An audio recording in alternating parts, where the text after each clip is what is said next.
মা আজকে কি রান্না করবা? আজকে যে ভেন্ডি ভাজি করবো আর থোড়ের বড়া ভাজবো। আসসালামু আলাইকুম, সবাই কেমন আছেন বন্ধুরা? আশা করি ভালো আছেন। আমিও আপনার কতবার আলহামদুলিল্লাহ ভালো আছি। আজকে থোড় দিয়ে বড়া ভাজবো আর হলো ভেন্ডি ভাজি করবো। কি রান্না করতেছ আম্মু? এই যে বড়া ভাজবো, যে অনেকটা একটু ভাপ দিয়ে নিতেছি। এটা ভাপ দিয়ে নিতে হইব, মানে কষকষ লাগবে। ও কি সুন্দর সেদ্ধ হয়ে গেছে। এখন এটার পানিটা ঝরাইয়া তারপরে এটাকে বড়ার জন্য তৈরি করুন।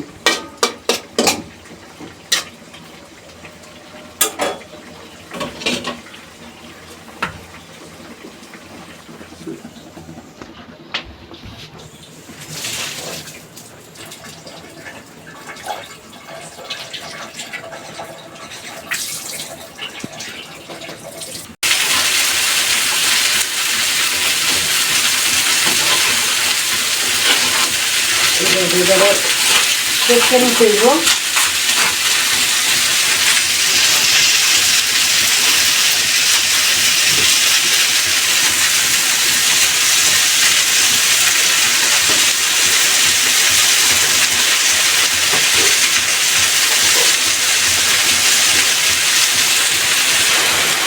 এই যে দেখুন সেটকানো শেষ। কারণ এখানে আমি পেঁয়াজ, কাঁচামরিচ, হলুদ আর একটা চাউলের গুঁড়ি নাই, আজকে আটা দিব। আমি আটা দিলে একটু নরম হয়, আর চাউলের গুঁড়ি দিলে মশমশা হয়। এগুলো মিক্সচার করে পরে কীভাবে আমি বাজি আপনাদেরকে দেখাই দেবো।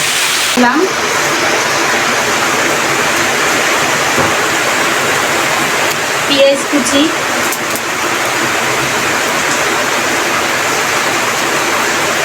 মরিচ কুচি,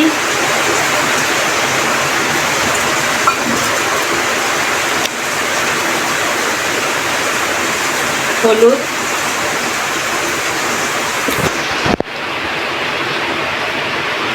লবণ দিয়া তেলটা ডাইলা নিলাম। তেলটা গরম হোক।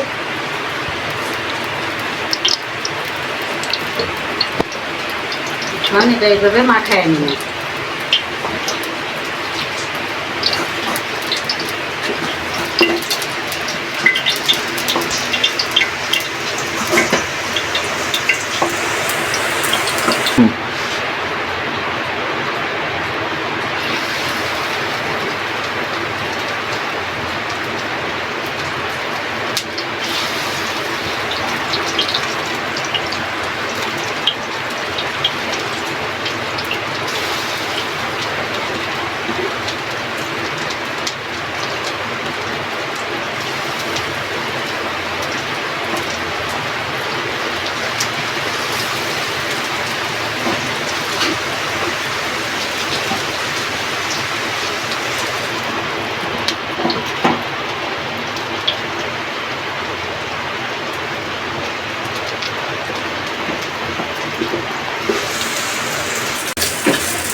তেল দিয়ে দিলাম। তেলের পরিমাণটা একটু বেশি দিব, কারণ ভেন্ডিটা মশমশা করে ভাজবো। লাল করে লাইবা। হুম,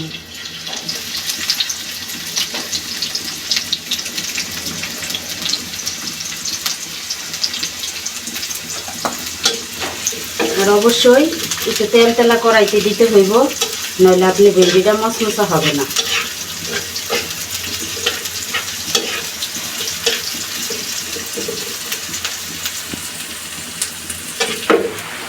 একটু হলুদ দিয়ে দিবেন, কারণ হলুদটা দিলে আপনার ভেন্ডি ভাজি যে লাসা লাসাটা থাকে এটা থাকবো না।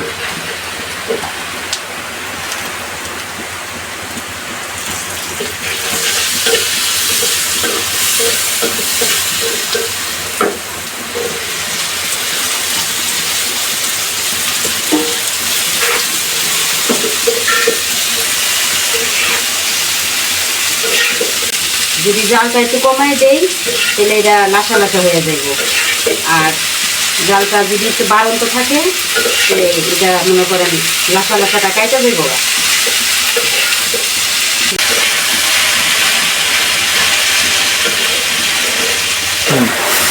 দেখেন ভেন্ডিটা আমি জাল বাড়ায় দিয়ে লাড়াচাড়া করছি, এখন দেখেন ভেন্ডির ভিতরে কিন্তু কোনো লাসা নাই গা। এখন আমি এটার জালটা কমাই দিব, কমাই দিয়ে এটারে আমি লাল করে ফেলাম।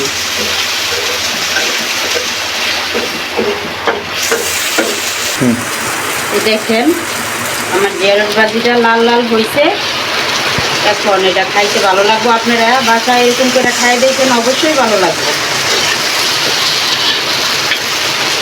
আজকে আমার ভেন্ডি ভাজি এবং থোরের বড়া, কলার থোরের বড়া হয়ে গেছে। আপনারা বাসায় এইভাবে খাইবেন, দেখবেন ভালো লাগবে। আল্লাহ হাফেজ।